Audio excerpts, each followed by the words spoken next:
দেখেন কত সুন্দরভাবে আবাদ করা হচ্ছে।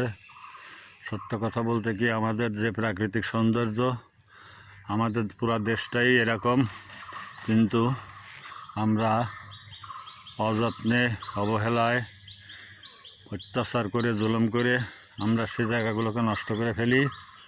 আমি ইউরোপের কয়েকটা দেশ ঘুরে দেখছি, সে দেশের রাস্তার আশেপাশে যে আগাছাগুলো, সেগুলো খুব পরিকল্পিতভাবে সাজানো গোছানো এবং তাদের খুব যত্ন নেওয়া হয়।